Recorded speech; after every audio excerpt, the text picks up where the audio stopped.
तो अभी नेक्स्ट हम बस आरटीपी नवंबर 23 का क्वेश्चन है ईश्वर लिमिटेड वाला। एंड ये वाला क्वेश्चन बहुत ही अच्छा सिंपल क्वेश्चन है। ये वाला बड़ा है थोड़ा बट टफ नहीं, बिल्कुल इजी क्वेश्चन है। मैं जैसे आपको कराऊंगा वैसे आप करोगे एंड जो जो चीज मैं बताऊंगा अब ये करने के बाद आप देखना ये क्वेश्चन आपको बहुत इजी लगेगा। तो ये भी क्वेश्चन हम फटाफट से डिस्कस कर लेते हैं। देखिए, ईश्वर लिमिटेड ने विनायक लिमिटेड को एक्वायर किया। पर ईश्वर लिमिटेड और विनायक लिमिटेड का डेटा 31 मार्च 2004 का यहाँ पर बैलेंस शीट पूरा का पूरा यहाँ पर आपका दिया हुआ है। एडिशनल इंफॉर्मेशन में हमें बताया कि 1 अप्रैल 2001 को 400 मिलियन शेयर्स एक्वायर किया गया किसका, विनायक लिमिटेड का। तो ये देख लेते हैं विनायक लिमिटेड का टोटल शेयर्स कितना है। विनायक लिमिटेड का आप देखो यहाँ पर एक बात मुझे बताना है, ये सारे इन थाउजेंड से वैल्यू, इन थाउजेंड वैल्यू है। आपको पता है 1 मिलियन में 6 जीरोस होता है, तो 3 जीरोस तो ऑलरेडी इन थाउजेंड में, और अगर 3 जीरो हम हटा दें यहां से तो ये मिलियन बन जाएगा। मतलब ये कितना 500 मिलियन है। मतलब सब में से 3 जीरो हटाओगे वो मिलियंस में वैल्यू होंगे, क्योंकि 3 जीरो तो ऑलरेडी इन थाउजेंड्स में है आपका। तो ये 1850 मिलियन, ये 375 मिलियन, ये 330 मिलियन है, ये 60 मिलियन, ये 500 मिलियन, ये 1050 मिलियन, ये 50 मिलियन है। ऐसे करके आपको पता चल गया, मैं बार बार ये रिपीट नहीं करूंगा। तो आप देखो ये 500 मिलियन शेयर्स है हमारे, और 1 रुपया का शेयर है, मतलब 500 मिलियन ही शेयर से 500 मिलियन ही शेयर कैपिटल है। तो 500 मिलियन शेयर्स में से अगर मैंने 400 मिलियन शेयर्स एक्वायर किया, डेट मीन्स व्हाट, मैंने 80% शेयर्स का एक्विजिशन किया है। 20% किसके पास है, एनसीआई वालों के पास है। अब यहां पर मैं क्या कर रहा हूं, मैंने एक्वायर तो क्या, बदले में पीसी दूंगा, तो पीसी में in the form of shares दे रहा हूं, उनके 2 शेयर्स के बदले अपना 1 शेयर दे रहा हूं। तो मतलब 400 मिलियन शेयर्स अगर मैंने एक्वायर किया तो मैं उनको 200 मिलियन शेयर्स दूंगा, और मेरा एक शेयर का दाम 7 रुपीज है। तो परचेज कंसिडरेशन कितना हुआ, 200 मिलियन शेयर्स इंटू 7 यानी 1400 मिलियन का पीसी हुआ। तो ये ध्यान रखना, मैं बाद में नहीं बताऊंगा, 1400 मिलियन का हमारा क्या हुआ, परचेज कंसिडरेशन हुआ है। अब इसके बाद ईश्वर लिमिटेड ने क्या किया, किसी प्रोफेशनल फर्म को अपॉइंट किया ड्यू डिलीजेंस कराने के लिए। और ये आपका मतलब डायरेक्ट कॉस्ट ऑफ एक्विजिशन है, यानी बिजनेस को एक्वायर करने के लिए खर्चा है। तो ये डायरेक्ट कॉस्ट ऑफ एक्विजिशन है 15 मिलियन का। और ये 15 मिलियन का जो कॉस्ट ऑफ एक्विजिशन इनका लगा, इन्होंने अपने इन्वेस्टमेंट के कैरिंग अमाउंट में इंक्लूड कर लिया। हाँ ठीक है, एसएफएस में आप ऐसा कर सकते हो, आपने इंक्लूड कर लिया, but for the purpose of business combination Indus 103 में हमने पढ़ा है कि डायरेक्ट कॉस्ट ऑफ एक्विजिशन को हम पीएनएल में दिखाते हैं, इन्वेस्टमेंट में हम नहीं दिखाते, है ना। हम उसे पार्ट ऑफ इन्वेस्टमेंट नहीं मानते, क्योंकि सभी एसेट्स एंड लायबिलिटीज को फेयर वैल्यू में खींचा जाता है। तो डायरेक्ट कॉस्ट ऑफ एक्विजिशन ये 15 मिलियन कहाँ जाएगा, पीएनएल में जाएगा। तो ये गड़बड़ी हुई है, मतलब बिजनेस कॉम्बिनेशन में ऐसा नहीं होगा। तो बिजनेस कॉम्बिनेशन करते समय, कॉन्सोलिडेशन करते समय, जो हमारा ये इन्वेस्टमेंट है ना 2115 मिलियन का, ये जो हमारा इन्वेस्टमेंट 2115 मिलियन का, इसमें से 15 मिलियन हमें इन्वेस्टमेंट से माइनस करना पड़ेगा, और ये हमारा रिटेन अर्निंग में जाएगा। पीएनएल से अल्टीमेटली रिटेन अर्निंग में जाएगा। तो मैं पीएनएल बोलूंगा नहीं, कभी कभी रिटेन अर्निंग बोलूंगा, अल्टीमेटली पीएनएल से बैलेंस शीट में तो रिटेन अर्निंग में जाएगा। तो ये 15 मिलियन आपका रिटेन अर्निंग से माइनस होगा। तो ये ध्यान देना, ये जो हमारा है ना 2865 मिलियन का रिटेन अर्निंग, इसमें से देखो मैंने 15 मिलियन को माइनस कर दिया। ये आप भूलना मत, ये आपको माइनस करना पड़ेगा रिटेन अर्निंग से। तो इन्वेस्टमेंट 15 मिलियन से कम कर दिया, और बदले में उसको रिटेन अर्निंग को भी कम कर दिया हमने, यानी यहां पर इससे हटा के इफेक्ट यहां पर हमने डाल दिया। अब इसके अलावा आपका इन्वेस्टमेंट जो है वो जरूरी नहीं सब्सिडरी में होगा, कहीं और भी हो सकता है। तो हमारा टोटल इन्वेस्टमेंट इसमें इसमें से 15 मिलियन तो हमने हटा दिया। अब और 1400 मिलियन का आपका था ना परचेज कंसिडरेशन, वो ये इन्वेस्टमेंट इन सब्सिडरी है। तो ये माइनस करने के बाद जो 700 मिलियन है ये अदर इन्वेस्टमेंट है। तो ये तो 700 मिलियन सो हो गई, और ये 1400 मिलियन क्यों माइनस कर दिया, ये गुडविल या कैपिटल रिजर्व निकालते समय ये एडजस्ट हो जाएगा हमारा। तो ये बात खत्म। तो मैंने यहाँ पर 15 मिलियन को क्या किया, रिटेन अर्निंग से कम कर दिया, और 1400 मिलियन मैंने पीसी भी यहाँ से कम कर दिया, क्योंकि कैपिटल रिजर्व गुडविल निकालते समय एडजस्ट होगा। 700 मिलियन का अदर इन्वेस्टमेंट हम शो करेंगे। 700 मिलियन मतलब 700,000, है ना, क्योंकि मतलब 7,00,000 हो जाएगा, क्योंकि 6 जीरो और लगेंगे, 3 जीरो इधर है, 7,00,000 हो जाएगा। तो ये हम बाद में कर लेंगे, वो तो अभी मिलियंस में हम बात करेंगे। तो ये पूरा पॉइंट मैंने आपको बता दिया। अब देखो 1 अप्रैल 2001 को, यानी एक्विजिशन डेट आपका 1 अप्रैल 2001 है, और आपका बैलेंस शीट कब का पता है, 31 मार्च 2004, यानी 3 साल के बाद का बैलेंस शीट है। तो आपको यहाँ पर एक्विजिशन डेट में बता दिया, रिटेन अर्निंग 750 मिलियन है, other component of equity 25 million है एक्विजिशन डेट पे। तो आप देखो यहाँ पर शेयर कैपिटल हमें पता है 500 मिलियन का है, ये तो पूरा का पूरा प्री होगा। रिटेन अर्निंग टोटल 1050 मिलियन का है, ये 03 हटा देंगे, टोटल 1050 मिलियन का, उसमें से 750 मिलियन प्री है, मतलब बचा हुआ 300 मिलियन क्या होगा, पोस्ट होगा। ये आप समझ लीजिए, एक बार को चार्ज करना पड़ेगा। तो सिंपल है, 1050 मिलियन का रिटेन अर्निंग है, और बता दिया 750 प्री एक्विजिशन है, तो बाकी 300 पोस्ट एक्विजिशन होगा। तो हम यहाँ पर वही करेंगे, सबसे पहले हमें प्री पोस्ट में ही बंटवारा करना होता है। तो देखिए शेयर कैपिटल हमने 500 मिलियन पूरा का पूरा प्री है। अब जो रिटेन अर्निंग 1050 का है उसमें से 750 क्वेश्चन ने बताया प्री है, तो बाकी का 300 पोस्ट हो गया। फिर अदर कंपोनेंट ऑफ इक्विटी में भी बता दिया 1 अप्रैल को 25 मिलियन था, टोटल है 50, मतलब बाकी का बचा हुआ 25 पोस्ट हो जाएगा। तो ये सारा मैंने प्री पोस्ट में बंटवारा कर दिया, मतलब बैलेंस शीट के अंदर ये 500 मिलियन, 1050 मिलियन और 50 मिलियन इसको प्री पोस्ट में मैंने बंटवारा कर दिया। अब हम क्या करेंगे, कुछ फेयर वैल्यू एडजस्टमेंट है वो भी हमें करना है, क्योंकि वो तो carrying amount of identifiable net assets बताएगा, तो फेयर वैल्यू एडजस्टमेंट भी हमें कुछ करना है। तो क्वेश्चन यहां पर क्या दिया हुआ देखो, एक प्रॉपर्टी है जिसकी कैरिंग अमाउंट 800 मिलियन है और फेयर वैल्यू 1000 मिलियन है, तो फेयर वैल्यू एडजस्टमेंट कितना होगा, 200 मिलियन से हम फेयर वैल्यू को एसेट्स को बढ़ाएंगे, यानी प्री एक्विजिशन प्रॉफिट 200 मिलियन से बढ़ेगा आपका। कैसे, क्योंकि ये एक्विजिशन डेट 1 अप्रैल का आपको दिया हुआ है, एक्विजिशन डेट का ही, और ब्रेकअप भी दे दिया, बोला 800 मिलियन का जो प्रॉपर्टी का कैरिंग अमाउंट है उसमें से लैंड का कैरिंग अमाउंट 350 है, उसकी फेयर वैल्यू 400 मिलियन है, मतलब 50 मिलियन से लैंड का फेयर वैल्यू बढ़ेगा, फेयर वैल्यू इंक्रीज होगा 50 मिलियन से लैंड का। वही अगर बिल्डिंग की बात करें, बिल्डिंग का आपका कैरिंग अमाउंट 450 है लेकिन फेयर वैल्यू 600 है, मतलब बिल्डिंग हम 150 मिलियन से बढ़ाएंगे। तो एक्विजिशन डेट पे लैंड 50 मिलियन से बढ़ेगा, बिल्डिंग 150 मिलियन से बढ़ेगा, ये प्री एक्विजिशन में आ जाएगा। तो इसका हम डबल इफेक्ट देना पड़ेगा इन सबका, डबल इफेक्ट मतलब प्री एक्विजिशन में ये ऐड करेंगे और प्रॉपर्टी प्लांट एंड इक्विपमेंट में भी इतना ऐड होगा, वो मैं एक साथ करके दिखाऊंगा, क्योंकि ये दोनों पैराग्राफ पीपीई की बात कर रहे हैं। अब यहां पर आप देखो डेप्रिसिएशन भी तो होगा, क्योंकि ये एडिशनल फेयर वैल्यू एडजस्टमेंट है, इसका सब्सिडियरी डेप्रिसिएशन नहीं करेगा, हमें तो करना पड़ेगा ना कंसोलिडेशन में। तो आप देखिए आज हम 3 साल के बाद 31 मार्च 2004 को खड़े, 3 साल के बाद, है ना, बैलेंस शीट 31 मार्च 2004 का, एक्विजिशन 1 अप्रैल 2001 को हुआ था। तो यहां पर आप देखो 30 इयर्स की यूजफुल लाइफ है। तो ये जो एडिशनल बिल्डिंग, लैंड में डेप्रिसिएशन होता नहीं है, बिल्डिंग जो 150 मिलियन है ये 30 इयर्स में डेप्रिशिएट होगा, मतलब हर साल 5 मिलियन का डेप्रिशिएट होगा, तो 3 साल में कितना 15 मिलियन का डेप्रिसिएशन होगा। तो हम प्री पोस्ट करते समय हम क्या करेंगे, हम लैंड को 50 मिलियन से बढ़ाएंगे, हम बिल्डिंग को 150 मिलियन से बढ़ाएंगे। लैंड में कोई डेप्रिसिएशन होगा नहीं, बिल्डिंग में एडिशनल डेप्रिसिएशन होगा 15 मिलियन का, जो कि पोस्ट है, एक्विजिशन डेट के बाद का है। तो ये मैंने तीनों आपको करवा दिया, ये हो चुका हमारा। अब इसके बाद आगे एक और बात बोला इन्होंने, प्लांट एंड इक्विपमेंट की बात की, देखो प्लांट एंड इक्विपमेंट की बात की, तो प्लांट एंड इक्विपमेंट आपका 600 मिलियन का है और फेयर वैल्यू 700 मिलियन का है, मतलब प्लांट एंड इक्विपमेंट को आपको 100 मिलियन से एक्विजिशन डेट पे बढ़ाना है। अब 100 मिलियन में डेप्रिसिएशन भी होगा, लाइफ इसकी है टोटल 4 साल, क्वेश्चन ने दिया हुआ 4 इयर्स की लाइफ है, तो ये जो 100 मिलियन है ना 4 इयर्स में डेप्रिशिएट होगा, हर साल 25 मिलियन डेप्रिशिएट होगा, जबकि तो 3 साल बीत चुका है, तो 3 साल का 75 मिलियन का डेप्रिसिएशन होगा। तो हम प्री में 100 मिलियन बढ़ाएंगे, पोस्ट में 75 मिलियन डेप्रिसिएशन का नाम का कम करेंगे। तो ये देखो प्री में 100 मिलियन बढ़ाया और पोस्ट में 75 मिलियन को कम किया हमने। तो अब हमने डबल इफेक्ट देना है, क्योंकि ये सब तो हमने बैलेंस शीट से उठा के बंटवारा किया, ये एडिशनल फेयर वैल्यू एडजस्टमेंट है। तो देखिए पीपी हमने टोटल कितना बढ़ाया, टोटल 300 मिलियन का हमने पीपी बढ़ाया और उसमें डेप्रिसिएशन है 90 मिलियन का। तो हम अपने पीपी में क्या करेंगे, बैलेंस शीट में डबल इफेक्ट देते जाना। ये देखो 1850 मिलियन का है आपका, उसमें 300 मिलियन का फेयर वैल्यू इंक्रीज हुआ, प्रॉपर्टी प्लांट एंड इक्विपमेंट तीनों का सबका मिला के, इतना लैंड भी आ गया, बिल्डिंग भी आ गया, प्लांट एंड इक्विपमेंट भी आ गया, इतना इंक्रीज हुआ, और उसमें एडिशनल डेप्रिसिएशन पोस्ट एक्विजिशन में हमने ये एडजस्टमेंट किया, 90 का एडिशनल डेप्रिसिएशन है, 15 और 75, तो ये हमने यहाँ पर एडजस्टमेंट कर दिया, ये बाद में बताऊंगा मैं। तो ये हमने एडजस्टमेंट यहाँ पर कर दिया, बात खत्म। डबल इफेक्ट हमें दिखाना है, हमने ये डबल इफेक्ट दिखा दिया यहाँ पर। तो यहां तक परफेक्ट हो चुका हमारा, अब कोई दिक्कत नहीं। अब देखो यहां पर एक और पॉइंट क्या बोला कि आपका कोई कंटिंजेंट लायबिलिटी था, उसको सब्सिडियरी ने डिस्क्लोज किया, क्योंकि उसे डिस्क्लोज करना होता है, पर बिजनेस कॉम्बिनेशन में हम फेयर वैल्यू में कंटिंजेंट लायबिलिटी को भी शो करते हैं, even if it is not probable.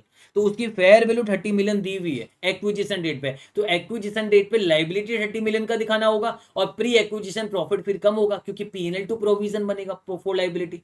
तो अल्टीमेटली पीएल नहीं होगा, प्री एक्विजिशन में इसलिए ज्यादा ताकि उसे गुडविल कैपिटलिज्म निकाल सके। तो एक्विजिशन डेट पे आपका क्या होगा, लायबिलिटी, लायबिलिटी मतलब नेट एसेट को गिराएगा, क्योंकि ये जो शेयर कैपिटल रिटेन अर्निंग ये सब है, ये सब आपका एक प्रकार का आइडेंटिफाइबल नेट एसेट्स ही है, क्योंकि आइडेंटिफाइबल नेट एसेट्स क्या होता है, share capital plus other equity, ये नेट एसेट्स है, इसमें फेयर वैल्यू एडजस्टमेंट करते जा रहे, तो एसेट्स ही तो ये सारे बढ़ रही, तो ये सब एसेट बढ़ रहे हैं। अब लायबिलिटी तो माइनस होता है नेट एसेट में, तो ये लायबिलिटी को हमने माइनस कर दिया 30 मिलियन का, तो 30 मिलियन का आप देखो ये हमने माइनस कर दिया, और लायबिलिटी हम 30 मिलियन का बैलेंस शीट में शो भी करेंगे एक्विजिशन डेट पे। तो एक्विजिशन डेट पे ध्यान रखना हम 30 मिलियन का लाइबिलिटी शो करेंगे। बट आगे क्वेश्चन हमें क्या बोला फर्दर, क्वेश्चन ने बोला कि कंटिजेंसी नेक्स्ट ईयर रिजॉल्व हो गया, यानी पोस्ट एक्विजिशन में, एक्विजिशन डेट के बाद कंटिजेंसी रिजॉल्व हो गया और हमें कुछ भी नहीं देना, तो पोस्ट एक्विजिशन में जो आपका लाइबिलिटी उसको रिवर्स करेंगे। तो ये 30 मिलियन की लाइबिलिटी को रिवर्स करना, देखो रिवर्सल ऑफ कंटिजेंट लाइबिलिटी हम रिवर्स कर देंगे और आपका पोस्ट एक्विजिशन फिर प्रॉफिट कम हो जाएगा, क्योंकि लाइबिलिटी को जब आप रिवर्स करोगे कम नहीं हो जाएगा, पोस्ट एक्विजिशन प्रॉफिट बढ़ जाएगा। प्रोविजन टू पीएनएल होता है ना, तो पोस्ट एक्विजिशन प्रॉफिट हमारा बढ़ जाएगा, लाइबिलिटी रिवर्स हो रहा है, इसलिए देखो प्लस में रखा मैंने इसे, ये हमने प्लस में रखा, आपका बढ़ जाएगा। और यहां से आपका जो लाइबिलिटी भी है पूरा का पूरा जीरो हो जाएगा, क्योंकि आपने एक्विजिशन डेट पे लाइबिलिटी खड़ा किया और बाद में 1 साल के बाद उसे रिवर्स कर दे रहे हो, लाइबिलिटी जीरो हो जाएगा, ये कट जाएंगे, बात खत्म। तो ये हमने पूरा का पूरा यहां तक देखा है ना, ये सारा हमने समझा। अब इसके बाद आगे का पॉइंट की हम बात करते हैं। आगे अब देखो एक और पॉइंट दिया हुआ, बोला कि यहां पर सब्सिडरी ने यहां पर क्या किया, फेयर वैल्यू का कोई एडजस्टमेंट सब्सिडरी के बुक्स में होना भी नहीं चाहिए, हुआ भी नहीं इंडिविजुअल फाइनेंशियल स्टेटमेंट में। बोला इसमें टेम्पररी डिफरेंस जो भी आएगा उसका डिटेल बनाना पड़ेगा 20% के रेट से। तो आप देखो जो भी हमने एसेट को बढ़ाया है, हमने एसेट कितना बढ़ाया, 50, 150 और 100, तो 300 मिलियन का हमने एसेट बढ़ाया है। तो कैरिंग अमाउंट ऑफ एसेट तो 300 मिलियन से बढ़ा, पर टैक्स बेस तो कुछ भी इंपैक्ट नहीं है, क्योंकि टैक्स बेस इसका एडिशनल टैक्स बेस तो नहीं ली रहता है, सरकार की नजर में तो फेयर वैल्यू का कोई काम ही नहीं है। तो carrying amount of asset 300 million से बढ़ा, पर टैक्स बेस जीरो ही है, तो आपका डीटीएल बनता है, carrying amount of asset greater than tax base of asset में डीटीएल बनता है। डीटीएल बनेगा 300 का 20%, यानी 60 का डीटीएल बनेगा। ये देखो 300 का 20%, 60 का डीटीएल बनेगा। वही लाइबिलिटी भी तो आपने बढ़ाया 30 मिलियन का, 30 मिलियन का लाइबिलिटी बढ़ाया एक्विजिशन डेट पे, tax base of liability zero रहेगा। कैरिंग अमाउंट ऑफ लाइबिलिटी जब greater than tax base of liability होता है तो डीटीए बनता है, तो 30 मिलियन का 20%, 6 का आपका डीटीए भी बनेगा। तो हमें क्या दिखा, 60 मिलियन का डीटीएल बनाना है, 6 मिलियन का डीटीए बनाना है, मतलब नेट पे 54 मिलियन का डीटीएल बनाएंगे, लाइबिलिटी मतलब माइनस पे जाएगा। तो 54 मिलियन का आप क्या करोगे, डीटीएल यहां पर बनाओगे, और ये 54 मिलियन हमें डबल इफेक्ट देना पड़ेगा। तो ये 54 मिलियन हम क्या करेंगे, अपने बैलेंस शीट में भी जो डेफर्ड टैक्स लाइबिलिटी है ना, ये देखो इसमें 225 और 140 तो लिए ही है, साथ में हम 54 भी जोड़ देंगे,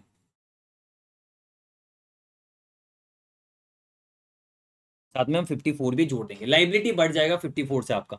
एक्विजिशन डेट पे डबल इफेक्ट दे दिया मैंने, तो मैंने प्री में भी 54 डाल दिया और डेफर्ड टैक्स लाइबिलिटी को भी 54 से हम बढ़ा देंगे, बात खत्म, कहानी खत्म। इसको नेट भी आप कर सकते थे। अब ये देखो एसेट 300 से बढ़ रहे हैं, लाइबिलिटी 30 से बढ़ रहा है, तो नेट एसेट कितने से बढ़ रहा है, नेट एसेट 270 से बढ़ रहा है, 270 का 20%, 54 सीधा भी हम ले सकते थे, तो 54 यहां माइनस किया प्री में, और डबल इफेक्ट देने के लिए लाइबिलिटी को 54 से बढ़ा दिया, बात खत्म। अब क्या हुआ, आगे जाके पोस्ट में आप देखो हमारा क्या हुआ, एसेट 90 से गिरा और लाइबिलिटी 30 से गिरा, तो नेट एसेट कितने से गिरा, 60 से गिरा। तो नेट एसेट आपका जब 60 से गिरा, 60 का 20%, 12 आपका डीटीएल भी रिवर्स होगा, क्योंकि जब हमने एसेट को बढ़ाया तो डीटीएल बढ़ा, अब एसेट को गिराएंगे तो डीटीएल रिवर्स होगा। तो नेट एसेट हम कितने का गिरा रहे, क्योंकि हम 90 का एसेट गिरा है तो साथ में लाइबिलिटी भी तो 30 का गिरा रहे, तो नेट एसेट हम 60 का गिरा रहे, तो नेट एसेट जो हम 60 का गिरा रहे, 60 का 20%, 12 मिलियन का डीटीएल का रिवर्सल। तो ये पोस्ट एक्विजिशन में प्रॉफिट में आएगा, रिवर्सल ऑफ डीटीएल मतलब डीटीएल टू पीएनएल, ये प्रॉफिट में आएगा 12 मिलियन, और हम डीटीएल को भी 12 से क्या करेंगे, माइनस कर देंगे। ये देखो 12 से हमने माइनस कर देना, पर मैंने डबल इफेक्ट दे दिया पर। तो जब एसेट बढ़ा एक्विजिशन डेट पे, हमने डीटीएल खड़ा किया, और बाद में एक्विजिशन डेट के बाद पोस्ट एक्विजिशन में एसेट गिरा, तो हमने उतने का रिवर्स कर दिया डीटेल। आप इंडिविजुअली भी कर सकते थे, 90 का एसेट गिरा तो 90 का 20%, 18 का रिवर्सल ऑफ क्या होगा, डीटीएल होगा, और वही 30 का आपका लाइबिलिटी गिरा है, तो यहां पर रिवर्सल ऑफ डीटीए होगा 30 का 20%, 6 का, तो नेट रिवर्सल ऑफ डीटीएल 12 ही आएगा, आप कैसे भी करो।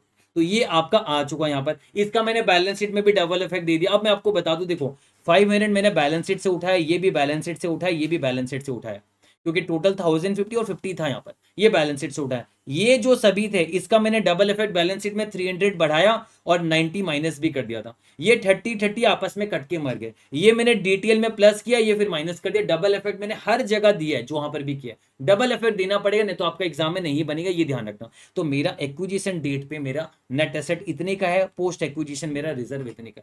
तो ये आपका, जबकि यहाँ पर एनसीआई फेयर वैल्यू तो बोला नहीं है, NCI proportionate share of net asset method में मेजर करेंगे, तो इसका 80% हमारा है और बाकी 20% एनसीआई का है। पोस्ट में भी 80% हमारा है, बाकी 20% एनसीआई का है। तो अब ये तो हमने कर ही लिया, बात खत्म। ये वंस प्री पोस्ट करने के बाद आपको 3 चीज करना होता है। तीन वर्किंग बनाना होता है। क्या? पहले एनसीए बनाना, फिर गुडविल एंड कैपिटल रिजर्व बनाना, और फिर अदर इक्विटी बनाना। ये तीन चीज बना के फिर बैलेंस शीट में आ जाओ। हाँ, कोई अदर इन्फॉर्मेशन है तो उसका भी एडजस्टमेंट हम करेंगे। तो अब देखो यहाँ पर एक बात और मुझे बताना है, ये जो 25 मिलियन है ना, ये अदर कंपोनेंट ऑफ इक्विटी, इसको हम रिटेन अर्निंग में नहीं दिखाते, अलग से दिखाते हैं। तो ये 25 मिलियन में पेरेंट का 20-80% और एनसीआई का 5 है। एनसीआई का तो चलो इसमें आ चुका 5, इसका मैं ब्रेक नहीं करना, बट हमारे 221.6 में इसका भी 20 है हमारा। तो ये 20 को हम अलग से अदर कंपोनेंट ऑफ इक्विटी दिखाएंगे, रिटेन अर्निंग में नहीं दिखाएंगे। बाकी बचा हुआ 201.6 रिटेन अर्निंग में दिखाएंगे। ये आप स्टार दे दो, ये आप ध्यान देना कि हम रिटेन अर्निंग से हट के अलग से 20 दिखाएंगे। जो 25 में हमारा 25 पूरा नहीं गया, 5 तो एनसीए में गया आपका, तो 20 हम दिखाएंगे यहां पर, ये ध्यान रखना। तो ये हम कर लेंगे। अब हमें एनसीए करना है, एनसीए का कैलकुलेशन, फिर गुडविल, फिर अदर इक्विटी। तो एनसीए में आप देखो 298.2 एक्विजिशन डेट का है, और बाद में पोस्ट एक्विजिशन 55.4 है, ये मिला के एनसीए तो आराम से आ गया। अब गुडविल कैसे करेंगे? हमने 1400 मिलियन का पीसी दिया था, आपको याद है, कैलकुलेशन किया था, और हमें शेयर कितना मिल रहा है एक्विजिशन रेट पे 1192.8, तो 1400 मिलियन पीसी दिया, हमें इतना शेयर मिल रहा है, तो गुडविल हमारा आया इतने का। और ध्यान रहे, ये जो गुडविल है ये पार्शियल गुडविल है, फुल गुडविल नहीं है, इसकी जरूरत पड़ेगी आगे। क्यों पार्शियल गुडविल आया? क्योंकि हमने एनसीए को प्रोपोर्शनेट मेथड में मेजर किया, फेयर वैल्यू में मेजर करते तब ये गुडविल फुल आता। तो ये पार्शियल गुडविल है 207.2, ये ध्यान रखना। अब आगे ये वाला अभी नहीं बताऊंगा, आगे इंपायरमेंट की बात होगी तब बताऊंगा, ये हमने कर दिया। अब हम अदर इक्विटी की बात करेंगे। तो अदर इक्विटी में जो जो हाईलाइट किया वो ध्यान रखना। अब देखो अदर इक्विटी में आपको क्या करना है कि हम दूसरे का अदर इक्विटी लेते हैं, इससे पेरेंट अपना अदर इक्विटी लेगा। तो पेरेंट का अपना अदर इक्विटी क्या है? 700 मिलियन खुद का शेयर कैपिटल, ये तो आएगा नहीं, तो शेयर कैपिटल में जाएगा। रिटेन अर्निंग 2865 और अदर कंपोनेंट 1250, ये आएगा बैलेंस, है ना। तो 2865 1250 आएगा। और ये भूलना मत 15 मिलियन जो हमारा डायरेक्ट कॉस्ट ऑफ एक्विजिशन है माइनस करने को बोला था, 15 मिलियन वो माइनस करेंगे। तो आप देखो यहां पर 2865 और 1250 retain earning other component of equity को ब्रेक कर दिया मैंने, ये दोनों मैंने दिखा दिया, बात खत्म। और मैंने ये 15 million direct cost of acquisition minus भी कर दिया, जो हाईलाइट किया वो ध्यान में रखना है। उसके बाद post acquisition share of profit, ये देखो 201.60 20 आपको पोस्ट एक्विजिशन जो शेयर ऑफ प्रॉफिट आपको मिला है ना वो आएगा। तो 201.60 20 हमारा आ चुका, यहां तक तो पूरा क्लियर है। अब आगे जो है दो पैराग्राफ दिया हुआ उसका एडजस्टमेंट करेंगे, फिर बैलेंस शीट बना पाओगे एकदम आराम से आप। तो अब हम आगे बढ़ते, आगे बढ़ने के लिए आप देखो यहां पर आगे हम बढ़ते हैं आराम से।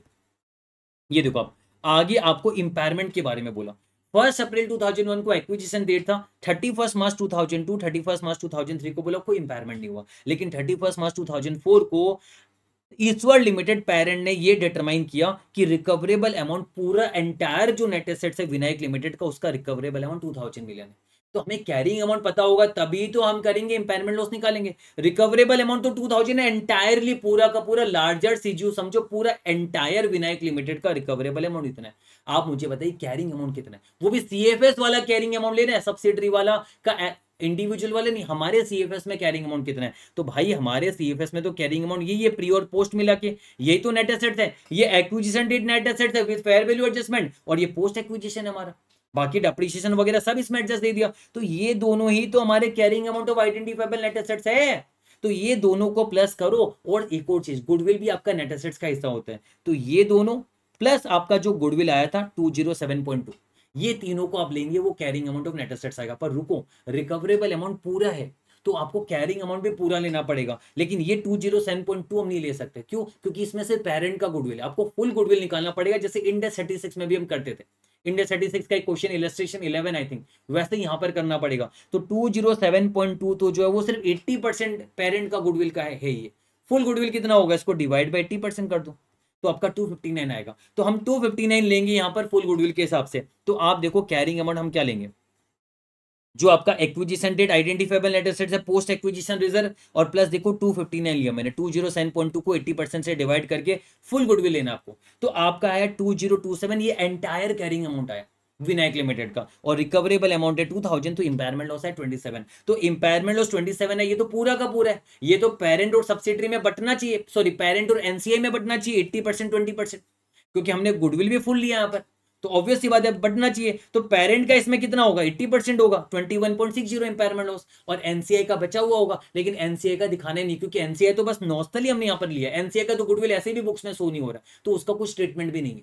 बस ग्रोथ अप करने के लिए हमने उसका लिया। तो हम सिर्फ और सिर्फ ये 21.60 का ही गुडविल इंपायर करेंगे। 27 ध्यान रहे, एग्जाम में आप गलती क्या करोगे, पूरा लिख दोगे, ये नहीं होगा, इसका 80% होगा, ये ध्यान में रखना। आप करोगे ऐसी गलती, इसका 80% 21.6 ही आपका गुडविल इंपायर होगा। तो 21.6 अगर मेरा गुडविल होगा तो उसका दो इफेक्ट होगा, एक तो मैं गुडविल को 21.6 से गिराऊंगा, और पीएनएल इंपायरमेंट लॉस तो पीएनएल में जाता, मतलब रिटेन अर्निंग, और रिटेन अर्निंग को भी मैं 21.6 से गिराऊंगा। ये देखिए, तो पहले का बैलेंस जो था वो था direct cost of acquisition minus हुआ, पोस्ट एक्विजिशन से प्लस किया, और गुडविल का इंपायरमेंट माइनस कर दिया, बात खत्म। डबल इफेक्ट दिखाया मैंने यहाँ पर, डबल इफेक्ट दिखा दिया। तो ये पैराग्राफ भी हमारा हो चुका। अब वंस ये पैराग्राफ हुआ, बस ये वाला पैराग्राफ हमारा बचा हुआ है, इसको भी मैंने बहुत अच्छी तरीके से बना के दिखाया हुआ, मैं आपको समझा दूंगा, इस पे ध्यान देना। ये दोनों में आपको ध्यान देना पड़ेगा, ये दोनों किसी भी क्वेश्चन में ऐसे डाल के पूछ सकता है आपको, तो ये आप ध्यान दीजिएगा एकदम अच्छे से। देखो प्रोविजन में क्या बोला, 1 अप्रैल 2003 को, यानी आज तो 31 मार्च 2004, एक साल पहले की बात कर रहा है।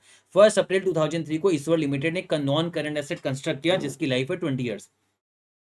कॉस्ट ऑफ कंस्ट्रक्शन को पीपीई दिखाया गया और डेप्रिसिएशन भी अप्रोप्रिएटली किया गया था पहले तक। ईश्वर लिमिटेड ने लीगल ऑब्लिगेशन था इसका रीस्टोर करने का, और इसका एस्टिमेटेड कॉस्ट कितने का, 125 मिलियन का एस्टिमेटेड कॉस्ट है। तो ये तो फ्यूचर में लगेगा 20 ईयर्स के बाद इतना।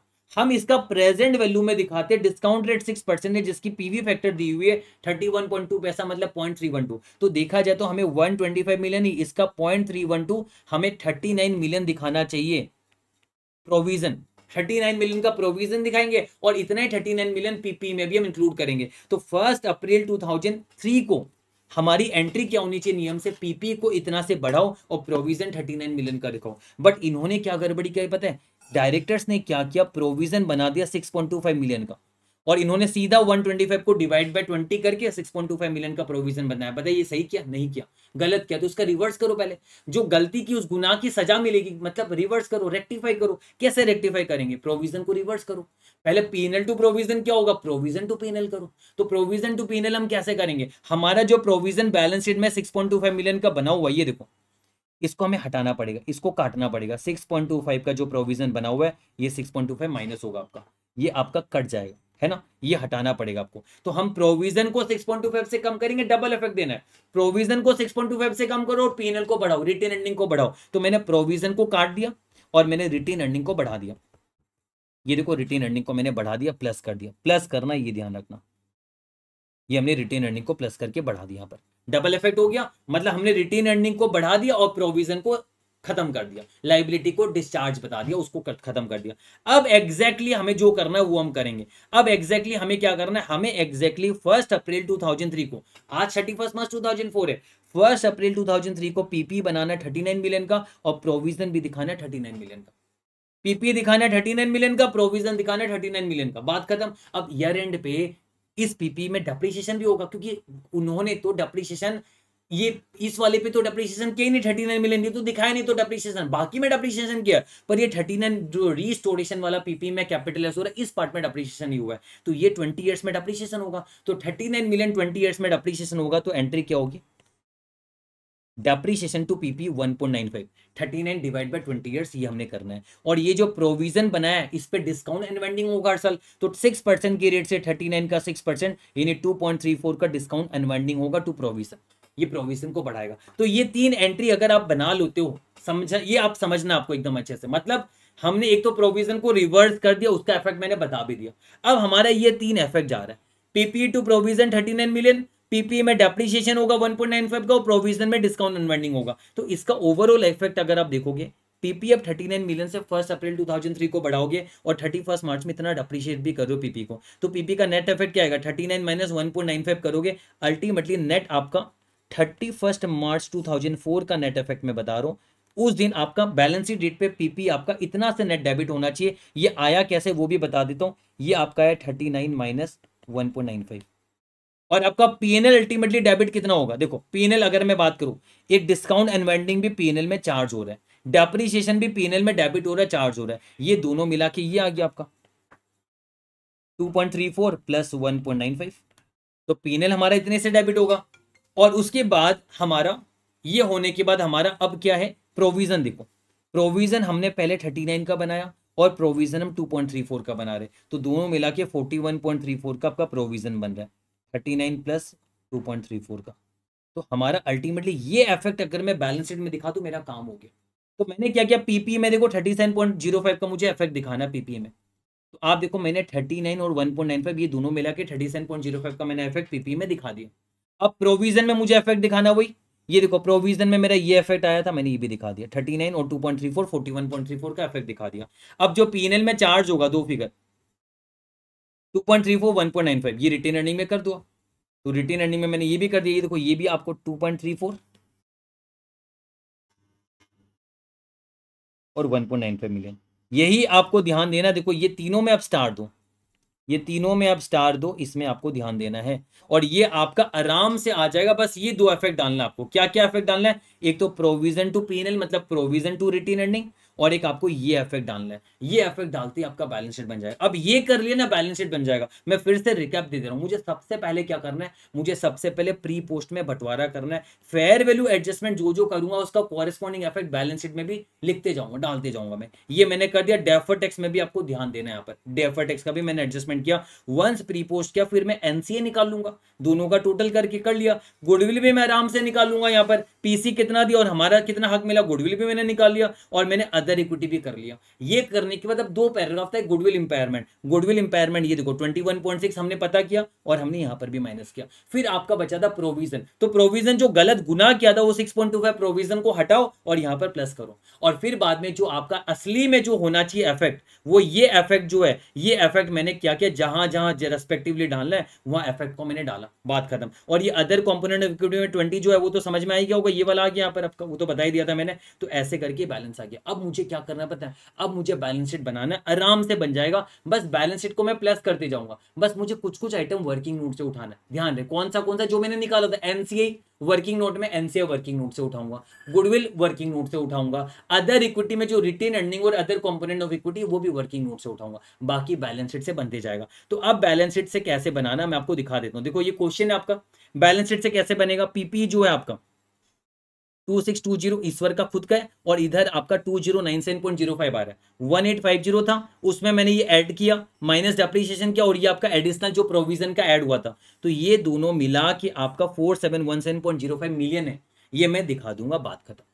फिर इन्वेस्टमेंट हमने निकाल रखा है 700 मिलियन, हम दिखाएंगे, बात खत्म यहाँ पर, है ना। ये एडजस्ट किया ना, बाकी आपका ये तो 1400 मिलियन आपका गुडविल निकालते समय एडजस्ट हो गया, ये हमने रिटेन अर्निंग में डाल दिया, 700 दिखा दिया। इन्वेंट्री दोनों का प्लस कर दिया, 975 मिलियन आ रहा है, दिखा देंगे।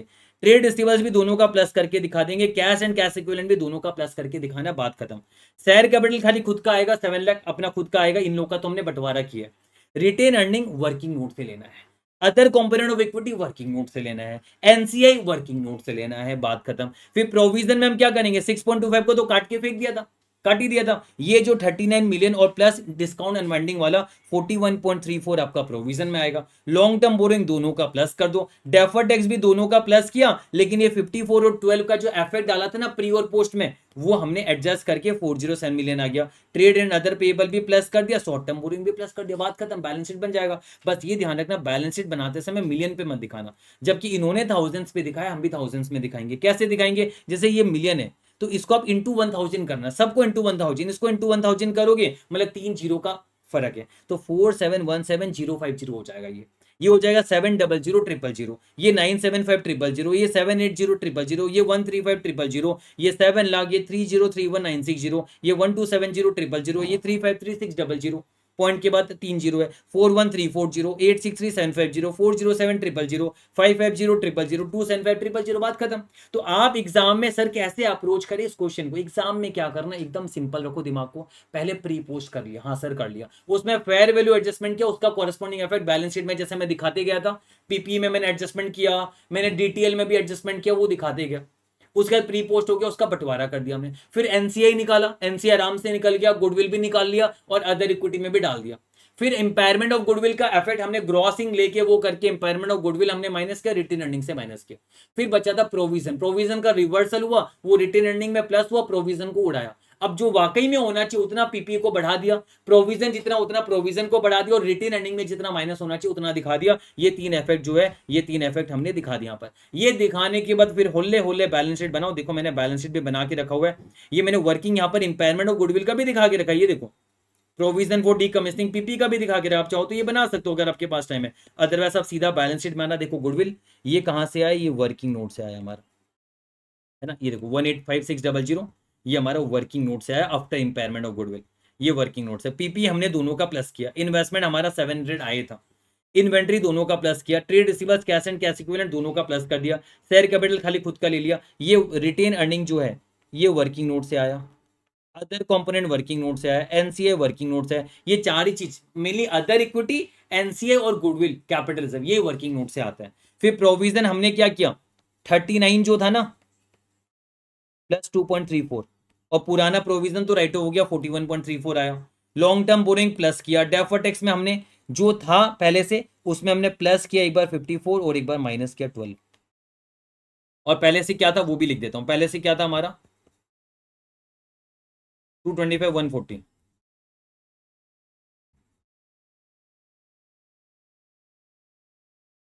ये किया हमने, बात खत्म। इसके बाद ये दोनों को प्लस किया, बात खत्म। तो ये क्वेश्चन भी मैंने एकदम अच्छी तरीके से, आपको आधा घंटा लगाया इस क्वेश्चन में, पर एकदम अच्छे से मैंने आपको करा दिया। मैं फिर से रिपीट कर रहा हूँ, एग्जाम में प्री पोस्ट कर लेंगे आराम से, कोई दिक्कत नहीं है। फिर आपने ये बंटवारा किया, और ये डेफर्ड टैक्स आपको एग्जाम में कुछ कुछ चीजों को ध्यान रखना जहां मुझे लगता है आप गलती करोगे। किसमें गलती करोगे, एक तो डेफर्ड टैक्स का एडजस्टमेंट में स्टार दो, यहाँ पर गलती करने की गुंजाइश है, मैं जो स्टार दे रहा हूँ यहाँ गलती करने की गुंजाइश है। एक ये डायरेक्ट कॉस्ट ऑफ एक्विजिशन का एडजस्टमेंट में गलती करने की गुंजाइश है, और एक ये जो प्रोविजन वाला जो है ये गुडविल ऑफ प्रोविजन। तो आपको क्या क्या डायरेक्ट कॉस्ट ऑफ एक्विजिशन का ट्रीटमेंट आप एडिशनल पॉइंट्स टू नोट में लिख के छोड़ दो, मैं लिखवा दूं। ये देखो यहां पर क्या क्या चीज में गलती हो सकती है, डायरेक्ट कॉस्ट वाले में, और आपका डायरेक्ट कॉस्ट ऑफ एक्विजिशन वाले में गलती हो सकती है आपकी डीटीएल में, डीटीएल डीटीआई में। फिर तीसरा आपका जो गुडविल इंपेयरमेंट में ग्रॉसिंग अप करके जो करते थे, ये तीन इसमें ध्यान देना, और एक आपका जो है प्रोविजन फॉर रीस्टोरेशन।